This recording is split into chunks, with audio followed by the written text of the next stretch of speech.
work is subjective. And you can think you're doing a lot. Somebody somewhere started 10 months before you, and that what to you is hard work, to them is like, but it doesn't make your hard work not valid. But I think a lot of how I run my life now is to really make sense of what I'm doing, not in comparison to anybody else, but in comparison to myself. I'm on a mission for me, no matter how long it's gonna take. I could just see it already. Give me that new Benz or the Wraith. Watching my own back where I'm from, it was never safe. Yeah, need 100 M's up in the safe. Last chance, life a movie. Roll another one and get baked. Mix the honor wealth with the Gucci. Yeah, you know when I get up in it, I promise you gon' catch feelings. What's going on, everybody? Of course, Kese here, welcoming you back to yet another season. More episodes. Super excited to be back. Well needed, break, but of course, we had to come back strong. We had to come back with a bang. We have an amazing guest, and of course, before I introduce her, I just want to let you guys know to please go back and watch, every single season from season 1, 2, right? You can catch us on Apple Podcasts, Spotify, iHeartRadio, wherever you listen to podcasts, wherever you watch podcasts, you can catch us there. But I'm super excited to be back. All right, we have the amazing Noa Mills, right, who serves as Miss Delaware currently. And, I'm going to allow you to, further introduce yourself or add a thing or two. But I did just want to read something verbatim, just because I felt it was so appropriate.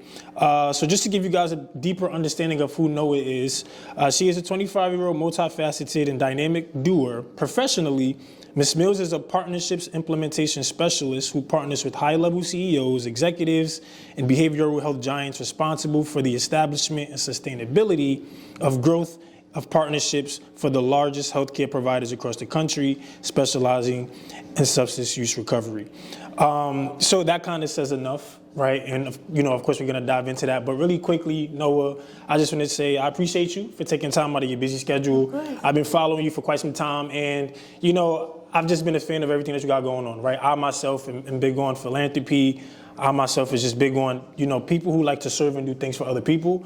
And that's clearly, what you do. And that's kind of, what your parents instilled into you. And that's where your passion for serving others come from. But really quick, enough of the, giving credit. You can never get too much. But just really quickly, go ahead and just tell the people really quickly a little quick summary about what you got going on and what can we expect. Well, like you said, I actually travel the country for my 9 to 5, and I basically work with healthcare facilities across the country, and I design implementation plans that connect people who struggle with substance use recovery with the best resources that they can find. So it's really fulfilling work. But when I'm not doing that, I am Miss Delaware USA 2023 full-time as well. So it keeps things exciting. I have my own nonprofit, and that too is something that I really do enjoy being able to serve the community with and just find fulfillment in, I guess you can. Awesome. And as we kind of spoke a little bit about, off camera, some people may know you, but for those of you who don't, like she just mentioned, she does a lot of great work. But before we dive into that, for those of you listening and for those of you watching, this is going to be a conversation where, you're going to get to see, Miss Delaware. You're going to get to see the person who is on the forefront of doing all of these amazing things, right? But I wanted this conversation to be more of who is the real Noa Mills, right? Because you're so used to the live TV, like you said. You're so used to being on there when you do great work. But like I mentioned, this show is about letting people know that you can persevere through whatever it is that you got going on and still do major things like you're doing. So, we're going to tap into a little bit of transparency. But, just really quickly, where did the passion for, philanthropy and serving others, kind of stem from? Of course, that come from, your family. You grew up in both of your parents were pastors, right? So, you kind of grew up in that type of household. What kind of beliefs did they instill in you at a young age? And, where did that, passion for serving and the things that you believe in come from? I think definitely you just hit it right on the head with the parents being pastors. I think growing up in a house where people were prioritized is a big thing, and just understanding that there is worth and value in being able to serve others is something that I didn't know it had a name until people started calling it philanthropy when I got a little older. But it's just what we did. You know, we had Bible study every Tuesday. We went to church on Sunday, but throughout the week we were making sure during the winter time people had coats, or you know, we would have food drives, and we still do all those things today. So my church is as old as I am, so it truly was something that was, I guess you could say, in my DNA. Yeah. Awesome. And you were, it's 5 total kids, right? Are you like the middle child? I'm close, second to last. Second to last. Okay, now how was it ever, and I don't think it would be, because I mean, doing good for others is always a good thing, but was it ever overwhelming to kind of have like when did you really understand like what was happening in the household when it came to serving? Like at what age did you really get to a point where it's like, it's not more so overwhelming, but it's really like, this is what we do, right? This is like... I think somewhere around, I want to say like 16, 15, I first had the opportunity, I'll never forget it. We went to go serve at a homeless shelter, and we got to hear the stories of how people got there. And I think sometimes, even in our very busy lives, we don't always take the time to figure out other people's journeys and how they got to where they are. But when I was 16 years old, I met a woman in a homeless shelter that was sharing with us how she got there with 7 kids by herself.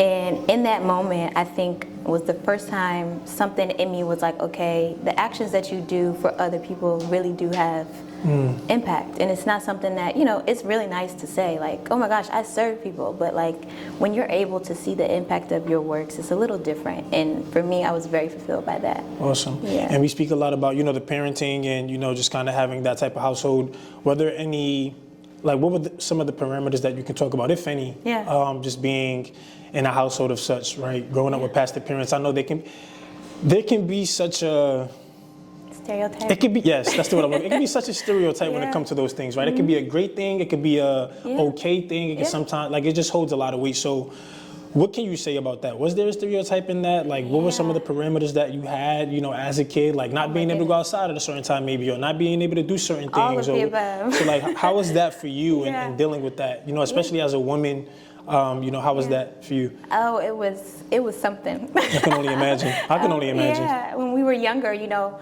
you want what you want, you want to do what you want to do. And at that time, I hated being a pastor's kid. I was like, I can't do anything. I can't go nowhere. Everybody else is doing it. You know, our parents are like, I don't care what so-and-so's doing. You're my child. But as a pastor's kid, you know, you grow up in front of other people. Absolutely. And my whole life was lived in front of a whole congregation of people. It wasn't like, you know, I was going outside to just the world. I was going outside to people who knew who I was, what I was doing, how to get in contact with my parents. So you had to be on your best behavior. And people knew, like, you know, that's Pastor Mills' child. So it was never like I was not being watched. It was kind of my all the time experience. And because of that, you really never felt like it was like, okay, I have this moment to myself, because I'm always on. I'm always like being perceived in some way. And I think that is a big part of when I was younger. But as I got older, all of the things that I hated, I now attribute to my parents about why I am the way that I am. And I take extreme appreciation for it, because the craziest things that my parents had, the wildest, like the stuff when they would not let us wear sweatpants outside because it wasn't appropriate. Wow, I was going to mention that too. Somebody told me that. If the teachers could come to class dressed, you could come to class dressed. But now, like, I'm always prepared or like dressed for any occasion or any environment. And you know, it's so funny to like laugh about, but like as I get older, the very things that I hated are the things that have prepared me to excel in these environments. Awesome. And like, so real quick, because I was going to mention the whole sweatpants part, because I got it from a source, a good friend of yours actually. Oh my goodness. Because I was trying to do some research, of course. And she actually mentioned that, you know, this might sound crazy, but she wasn't allowed to wear sweatpants. And I just think, like, when it came to like the wardrobe and what you wanted to wear, like did that ever, I mean, clothing is very expressive, right? So did that ever like bother you? You know, and of course you get used to it because that's the ruling of the house. It is what it is. But like, it took a very long time for you to be able to really express yourself with wardrobe and what you wanted to wear. So like, how were you able to kind of like just accept that? I mean, you had no choice really, but none. How were you? Like, was there ever just a moment where it's like, yo, this is crazy? Oh, absolutely. And I think that's what it was. Like I grew up in a very healthy house. Like my parents have been married for 40 plus years now. Congratulations to them. And they were very open about like what we were able to converse with them about. So if I was not satisfied with something, I was able to express that with them, and they would just be like, "That's nice, Awesome. thank you, but you live in this house." That's so dope. I love so it still was follow the rule, but naturally you're allowed to have a feeling about something. But it was what it was. So at the time, of course, I hated it, but it also really paved the way for us to form our own identity, because it was never about what everybody else was doing. Naturally, we couldn't do it if we wanted to, Yeah. but it also forced us to come into our own. I feel like much younger than most people. Yeah. And what I've noticed, like when it comes to people being in, households like that, growing up with pastor parents and things of that sort, like you said, you attribute, a lot of those things to them. Yeah. Now that you got older, because it makes a lot more sense. Oh, absolutely. But when you got to a point, 18, 17, 19, 20, when you start to create that own identity, how easy was it to do such a thing? Now, although, you had a healthy household, you're still starting to slowly but surely separate and begin to form who Noah truly is. So, like, how tedious how tedious was that process of really, letting people know that this is who I am, and just kind of straying away from not the family, but just really more so your beliefs now, what you truly believe in, because now you're grown, right? And now so I'm able to do that. now you're able to do what you want. You know what I mean? So like, how is that process for you? Like really just breaking away and stepping into your own shoes and fulfilling those things. I think when I started that transition of not having to do what my parents had told me to do, I think it was that much easier, because I was already able to form my own opinions about things, regardless of if they accepted them or not. I feel like we grew up in such a space where who we were was supported individually. I mean, my parents, I tell people all the time, I'm one of 5 kids and we're all 1 year apart. We went to all different schools. My parents took us to every single school, picked us up, dropped us off, literally for what we needed. I went to a private school. My younger sister went to a public school. My second to older sister went to a private school. My brother went to all public schools. My parents did our whole lives based off of who we were as people, opposed to you're all my kids and it'd be easier to put all 5 of you here, and that's just what it is. Yeah. So I believe that my parents being able to identify us as me as Noah, my younger sister as my younger sister, my brother as my brother, my older sister as them, really helped in it being very easy. I truly believe I came into my own way too early, to be completely honest with you. Oh yeah. It was something, And I don't think it's a bad thing. No. I think that's great. The earlier you start to learn yourself and what you believe in, the better. And my next thing is, I kind of want to talk about, just some of the challenges of being, we're going to dive into what you're currently doing, your service and all of these things. But, the people see, social media and, the influence that you have, and of course the image you got to, maintain as a woman specifically, right? It's so hard to get lost in all of the glitz and glamour, of course, for any of the women or even just men just listening that want to be on the forefront, right? And not saying that you just wanted to do it for the glitz and glamour or whatever. Of course you did. No. That's what you truly love to do. But how challenging is it to really just, you got to look like you're okay 1,000% of the times, right? You have to, you have to be presentable. You have to show up. You have to be there to serve other people and do X, Y, and Z. But the people don't see what goes on behind the closed doors, right? The traveling, the meetings, just the personal issues that you probably have. So how challenging, if any, right? You might be someone who, who does great, right? You might not really have much going on, but just for people that's watching and listening, what can you say about, the two sides of the fence? The professionalism and you having to show up, but ultimately, what you got to deal with on a day-to-day, right? And how draining and how stressful it could possibly be. Not saying that it is, but of course, we have moments where it's wow, this is I got to be there for everybody else. But there's also myself and my well-being and my mental health. So what can you say about, that and that stereotype, if any, of looking perfect every time? But there's really a lot more that goes into, holding these positions and doing so many great things, on a day-to-day. Yeah, I think just all of that is so true. And then sometimes I feel like, people that do hold positions like this, what you see is probably 10%. I agree. Everything. I agree. Whether it's the planning, the executing, the getting it on the calendar, the communication, the traveling to the place where, whether it's an appearance for me or a TV show or a talk show, or you have to be here with these lines and say this, and it has to be one take. Like, all of it is work. Right. And I think sometimes when people see the crown and the sash, they're like, "Oh, she looks great." Like, nope, I had a makeup artist do my makeup. Somebody did my hair. I had to be here 4 hours before I need to show up. I had to put that in place. And I work full time. So trying to be able to manage all that with my time appropriately, be nice, be personable, be have a standard for how you show up. Right. I think a lot of that people sometimes forget, but I think the blessing for me has been time management was always something that was instilled or expected within my house. So my parents taught us very, very early, like, managing things is going to be a part of your life and your world. And this was before we ever started doing the things that we're doing.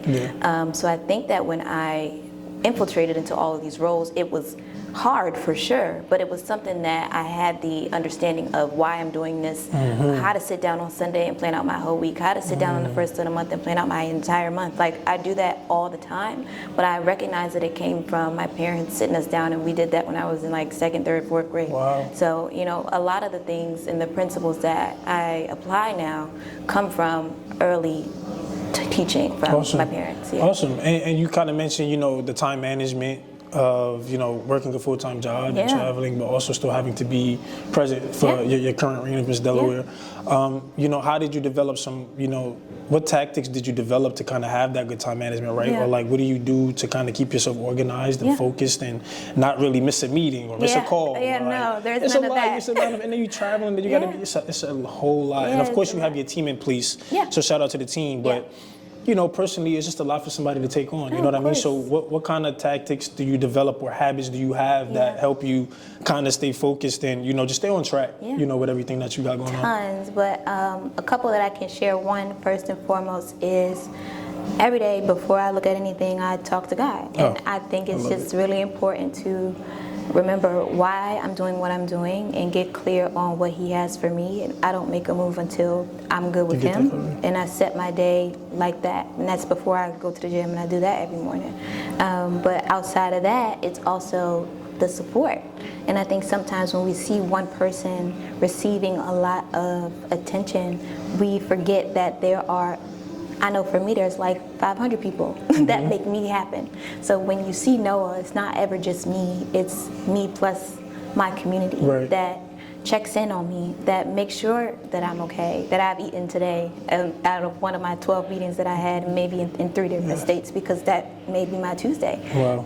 But it also is the love of my parents and my siblings and my friends that make it okay, especially when there's somewhere to go, somewhere to express myself, where, just somewhere to be just Noah and not Noa Miss Delaware USA or Noah the philanthropist or whoever people think I am. But I think that it's really cool to just be able to just be in a way that is just transparent and normal.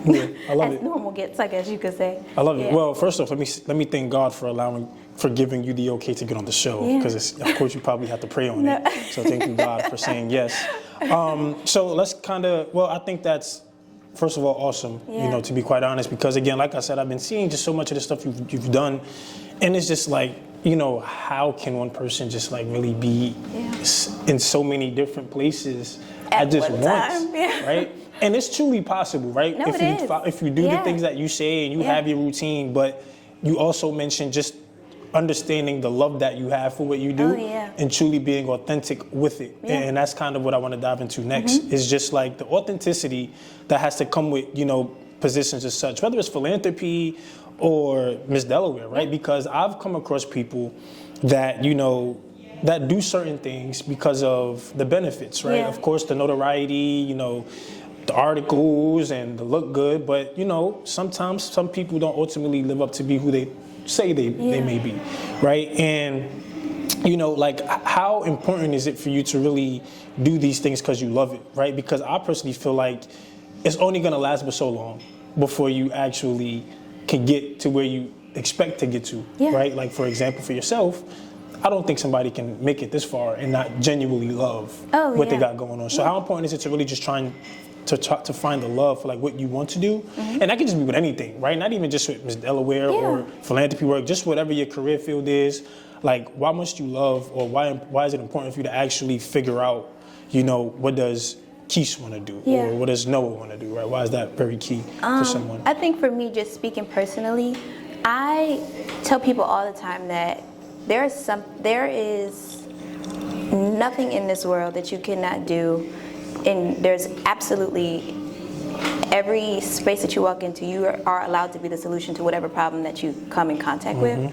And I only know that because I've done that, and that's not like I'm excited about myself. That's like I love what I do because I've only ever done anything that I've walked through. So when I came out and shared with people that I had passed a law here in Delaware making it mandatory for students to have mental health resources, it's because I was literally present for the suicide attempt of my best friend. So I don't just, don't do stuff because I'm not throwing things at the wall. No, I really am directly impacted by these things. And like everything that I've ever done has just been to try to be the solution to a problem that you've experienced. That I personally have experienced. I love it. I've worked full-time in substance abuse recovery because I've lost an uncle to substance abuse. I very literally know that all too well. Everything that I've done with education, I was literally put through 12 schools between elementary school through college because nobody knew what to do with me because I was an advanced learner. And the time that I was growing up, there weren't really advanced programming developing as fast as they were, so I know way too much about the education system. I can only imagine. Yeah. I work in education now, it's crazy. And I have a great relationship, especially with the Department of Education here in Delaware, that allowed me to pass that law and make it mandatory, but that was before I became Miss Delaware, and things that are very direct to me, the book that I wrote about education system, that was me. Everything. Like it's things that I have walked through that may be resources for other people that have allowed me to show up in ways that maybe, to some people may look like, oh yeah, she's doing that because it's great, but like, no, like, this is my life. Yeah, it is. And you kind of speak about everything right before I get to it. So you spoke about the book, and you speak about, the law getting passed. But I guess it's safe to, just kind of talk about that since you mentioned it already. Yeah. And, the suicide attempt you said of your best friend. I don't know too much about that, of course. Yeah. But are you open to just talking about that experience? Sure. And, what has that done for you personally? Just really seeing somebody that you love, trust, and just truly care about, do such a, go through such a traumatic experience. And how did you heal from that entire ordeal?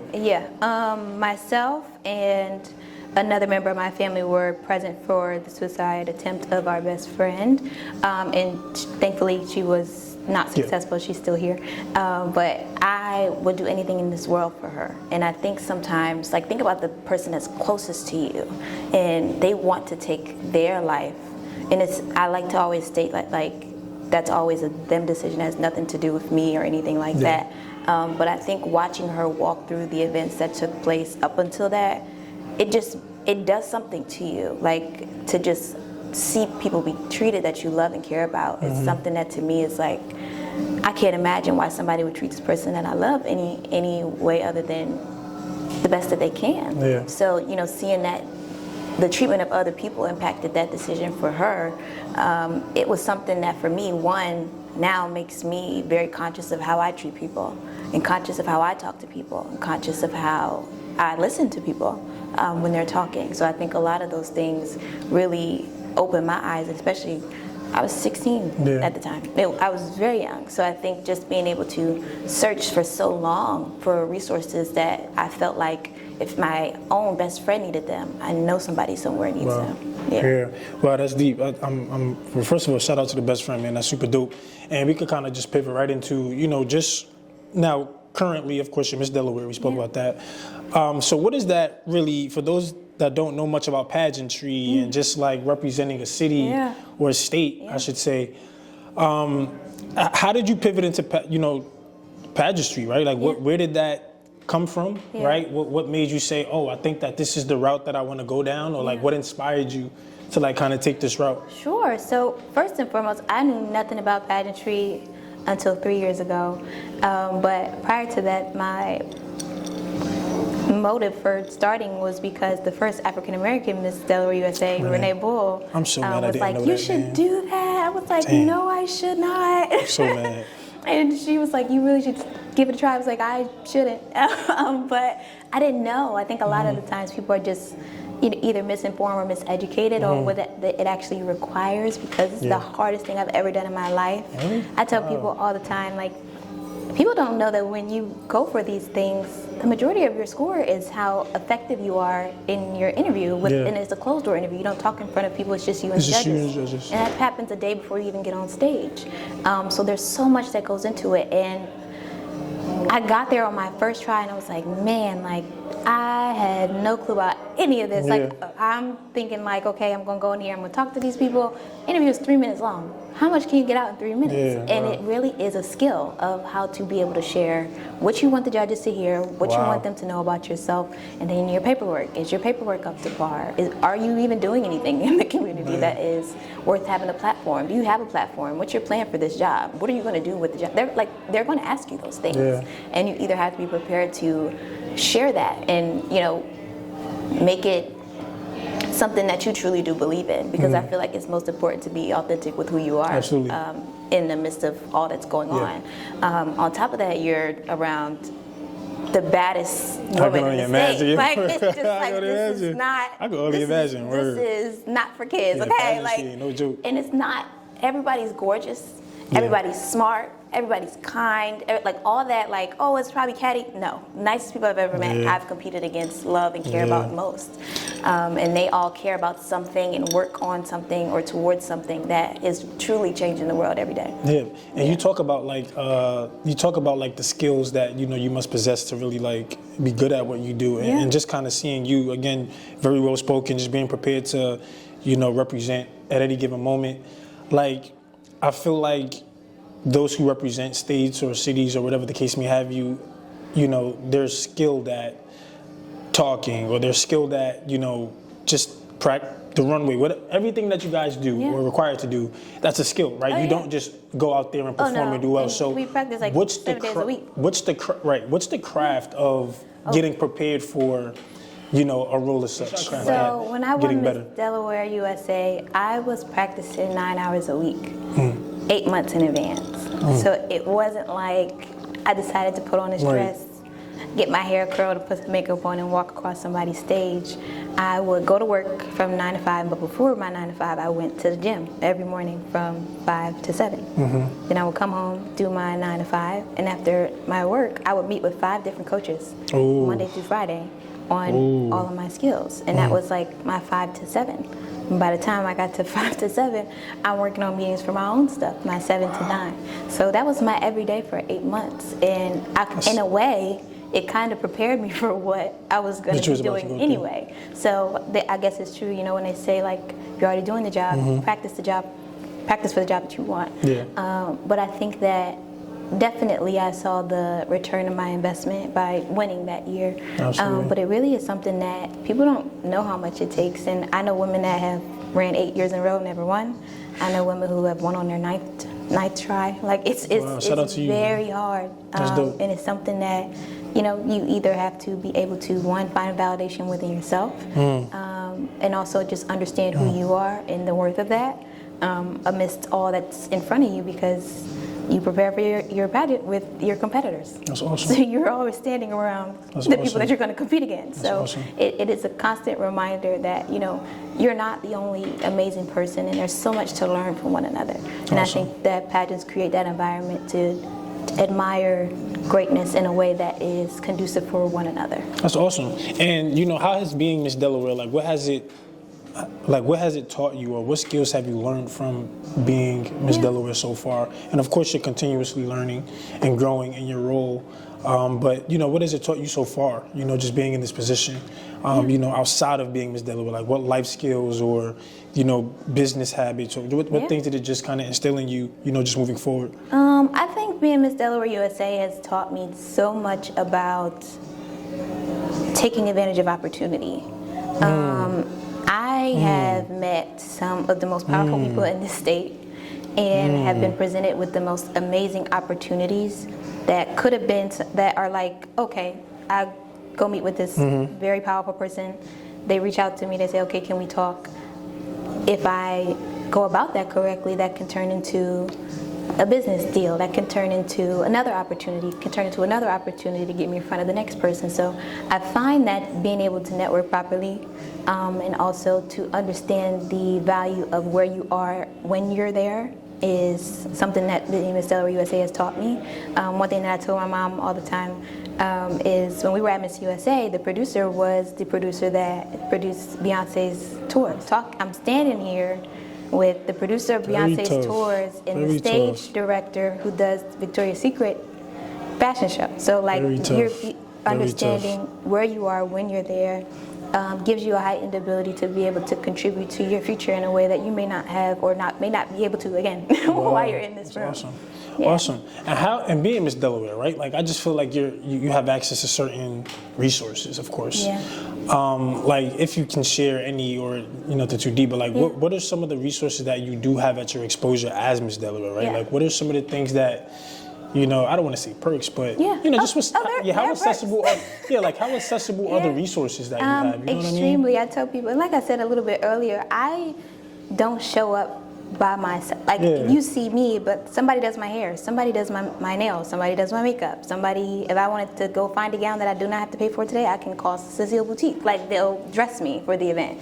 So, I have a dentist that takes care of my dental needs. Like there's somebody for everything. Man, but there's so much. I have a director who is like literally on par with like everything that goes. If you have an appearance, it goes through her. She like manages all these things, and it's, it is something that I truly believe is a once-in-a-lifetime experience, and you work so hard to earn this thing that is truly larger than life, and I'm grateful for it every day.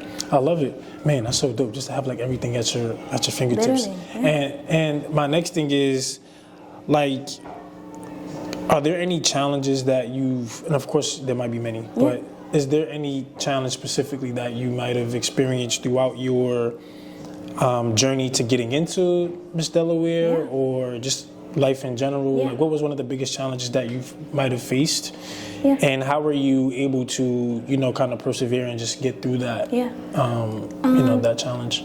I think the biggest challenge was losing on my first 2 tries, and I came in the game so late. I started when I was 23, and the age to start in the Miss division is 18, and I'm competing against these girls who first pageant was when they was 2. So you gotta think, like, I'm late in the game. I'm so late, it's not even funny.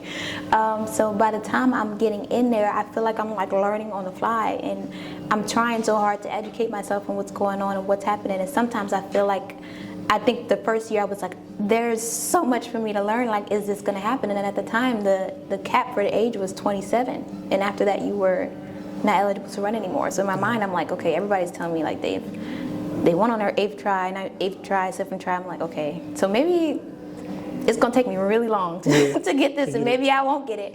But like I said before, everything, I believed in my heart I was supposed to be Miss Delaware USA.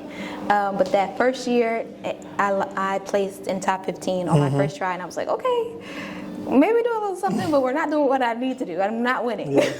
So I prepared a little bit, probably like 3 months before the second year, and I got to top 5, and I was like, okay, I don't know if I want to go back, because in that moment I felt so defeated. I was like, I tried so hard this time, and what I thought was so hard at that time. I think you learn over time, like, hard work is subjective, and you can think you're doing a lot. Somebody somewhere started 10 months before you, and that what to you is hard work, to them it's like, but it doesn't make your hard work not valid. But I think a lot of how I run my life now is to really make sense of what I'm doing, not in comparison to anybody else, but in comparison to myself.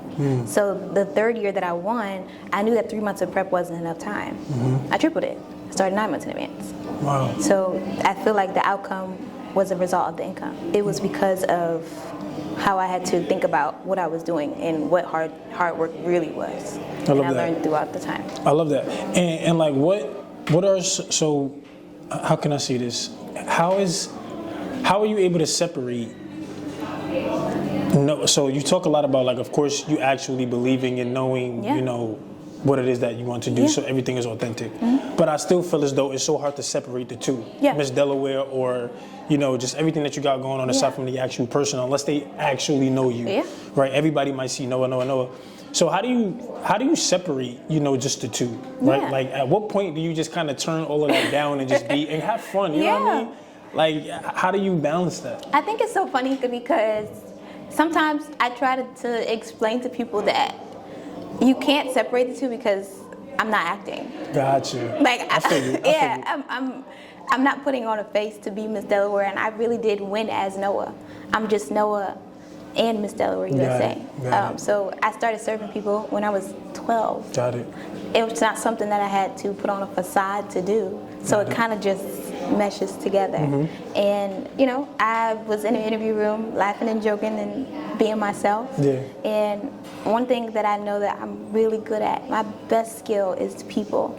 And I think that just being able to connect with anybody that's put in front of me is something that God's given me the ability to do. I don't really know where else it comes from, but I do know that you put anybody in front of me, I can make friends with them in under 30 seconds. But it's because of who He's called me to be, not really anything that I've done. And I'm clear on that. And I think that that's why He just continues to elevate me. And I'm just always grateful for that. Super dope. Yeah. What is we're gonna almost get there, but what is so what do you like to do outside of course I know you like to serve, right? Yeah. But what are some other hobbies or things that, you know, you like to do, right? You know, self-care things, or Yeah. like what are some of Oh. your hobbies Oh my and things that goodness. you I do believe you used to like you like sports.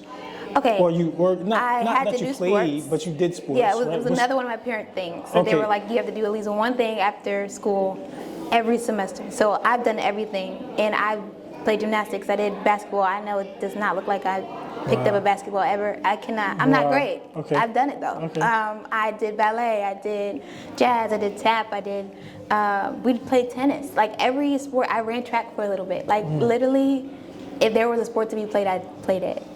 But I think it definitely contributed to the skills of just being able to be a lifelong learner and also to just meet new people all the time. What do you do now when you feel moments of being overwhelmed, or, you know, you just need a moment to kind of self-reflect, or, Yeah. you know, things of that sort?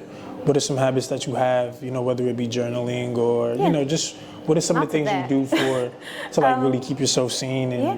you know, keep your head clear? Yeah, first and foremost, I talk to God like He's like in front of me, and I think it's really funny That's very because every problem that I have, I take to Him. I think me and God, we're like this.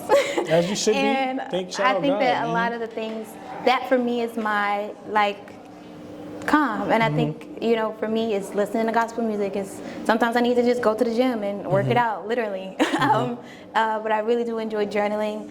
I cannot dance, but I like to dance. So like something Okay. of that nature. I think that I really just enjoy being around people that I love. I'm a big people person. So amazing. just being, whether it's just like I'm like in my living room with my friends or like with my siblings, or, you know, that for me, it doesn't have to be something super crazy or overwhelming. Yeah.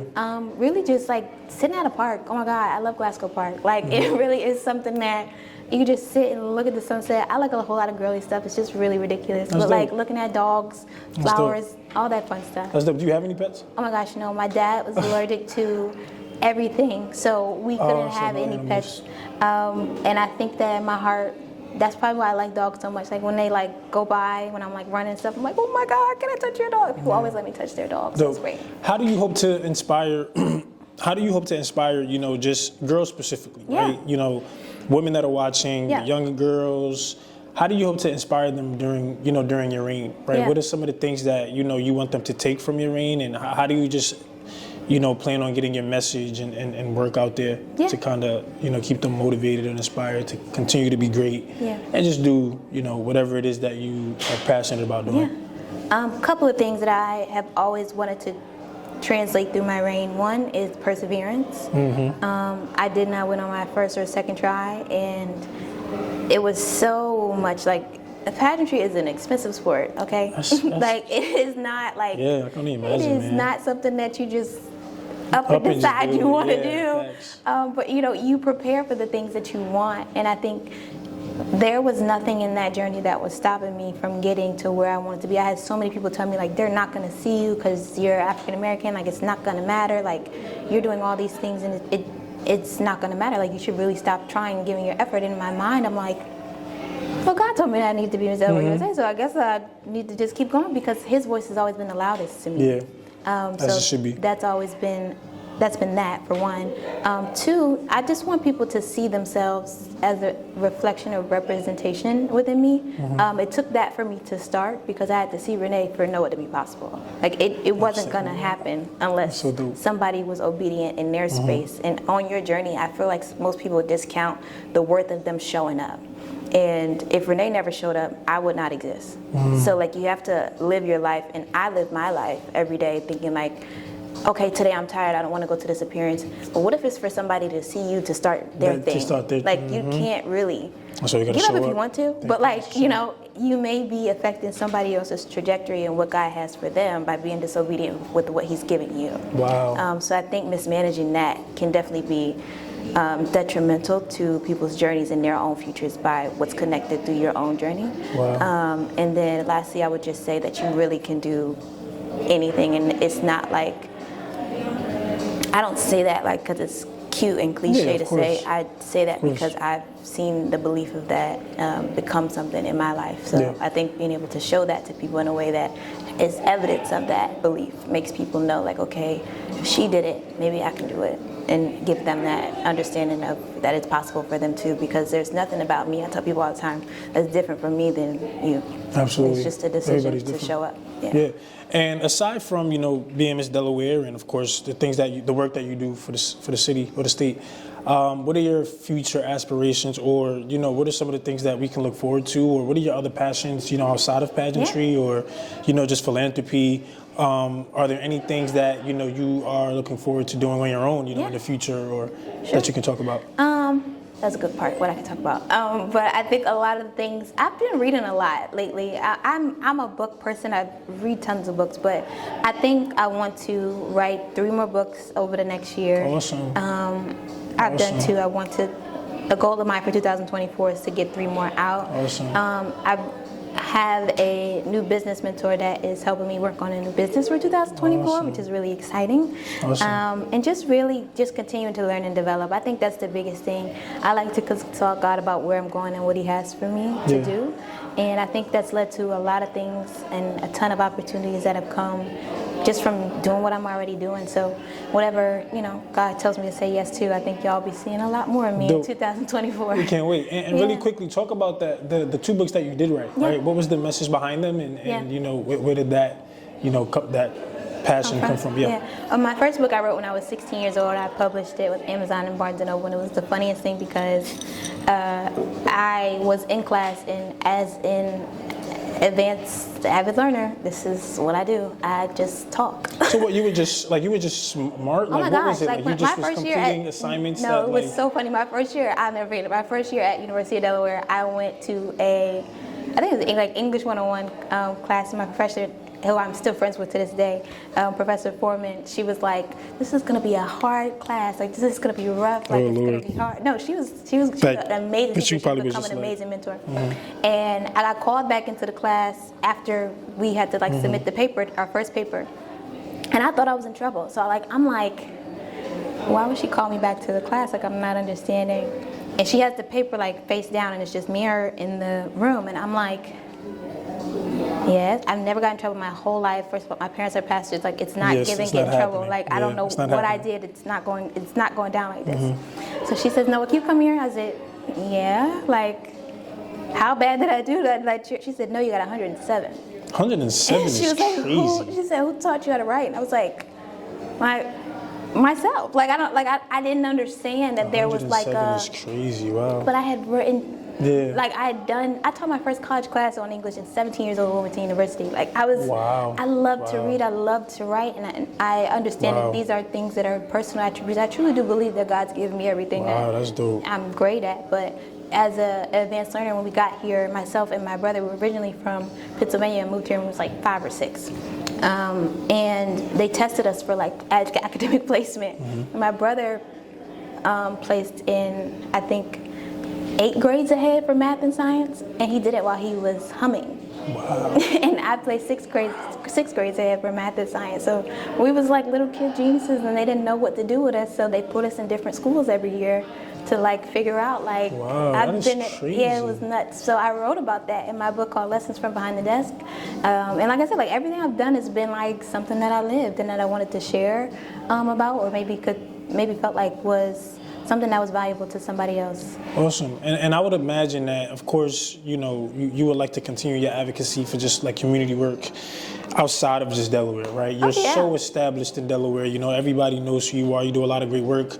How do you plan on continuing that advocacy and just in different parts of the world, though? Yeah. Like when you move on, what are some of the things you plan on doing to like keep yourself, you know, relevant in them spaces and things of that sort? Just continuing to do what I do, but you know, in other places. I think, like for me, when I work for my substance abuse recovery job, like I do that. I work a very big girl job for my age, and you know, I work in very executive spaces with very high level people, and I think sometimes when they see a little 25-year-old come through the door, they're probably like, "What is going on here?" That's awesome. But I teach classes. I've done it in Kentucky. I'm doing it now in Ohio. I've done, you know, I have built the Delaware market here in Delaware, awesome, so it's really cool. But also just being able to, like, I got called to speak in DC. I've been called to speak in other countries already. Like, there's so much things that, you know, God has been able to do in my life through just being obedient. And I think that me being me has always taken me as far as it has. And I think that it's going to continue to do that. I love it. Sure. I got to be short on time, but yeah. I'm gonna just end with this question, and when I ask this question, I like to ask this a lot to my guests at the end of the show. Now, when I do ask this question, I ask that you be as transparent and honest as possible, as much as you can be. Yeah. So where are you on a scale of 1 to 10, business-wise, mentally, and spiritually, and why? And do you give yourself that rating? Individually or like? Individually. Okay. So each one. Business-wise, mentally, and spiritually? Yes. Okay. So what the rate is and why you give yourself that rate. Okay. My spirituality is always, I would always say that that's out of 10, because that's what I live my, like nothing else is happening if that's not in place. I truly do start my day with Jesus and I end it with Jesus. Good. I think that, you know, he's the one that has sustained, given, and allowed me to do all the things that I do between the time I talk to him in the morning and the time I talk to him at night. And I'm very clear on that. And I think that that's something that has always been, if that's not right, I ain't even worried about everything else. Yeah. Mentally, amazing. Right now, I think I expressed to you earlier off camera that I had took the month of October to just rest. I think a lot of the times we discount the value of rest. As high achievers, most people think like we're always moving and doing, and we are, but it requires rest to charge that, you know, movement. What was the other thing? Mentally, spiritually? Business-wise, so I guess just like the way things are going. You know, Oh, that's like. Yeah. That's like a 9. 9, okay. Right now, I think I'm in a place in my life where I've never had as many opportunities that I have right now. I got back from Miss USA 3 weeks ago. My email kind of looks a little like, crazy. What is, like, imagine. Oh my goodness. And I'm so grateful. Like I'm so grateful just for the new opportunities that have been presented to me. You know, the people that I've been introduced to, the people that want to continue to work with me. It really is a platform that has elevated, to say the least, my entire life. And I'm just so thankful for that. It's in business, in philanthropy, in all that I'm doing right now. She's showing off right now. Cool. So I'm really, really excited about that. Well, that's awesome. I wish we had more time, but I mean, before we close and conclude, I just want to say, again, just as a follower and somebody that's just been, you know, watching all of the great work that you've been doing, keep it up. I think we need more, you know, women of substance, you know, to continue to just strive and be great. Yeah. But more importantly, just be there to serve for others. Yeah. You know what I mean? I think, you know, you with the platform that you have, you're doing a tremendous job. So again, I appreciate you taking time out. Sure, thank you for having getting me. on the show. And yeah, look, man, if you guys enjoyed it, you know, be sure to like, comment, subscribe. And real quick, how can they stay in contact with you, right? Like, how can they reach out or your socials, all of that good stuff? Well, you can follow me on Instagram at the Noa Mills, and everything you can find from there. Yep, or you can just go to Google and just put in Noa Mills, and then, you know, the website will pop up. But yeah, if you guys enjoyed it, you know, feel free to like, subscribe, you know, download, listen, watch, share, all that good stuff. Noa, again, I appreciate you so much. And peace. Get to the cake. I'm on a mission for Mays. no matter how long it's gonna take. I could just see it already. Give me that new Benz or the Wraith. Watching my own back.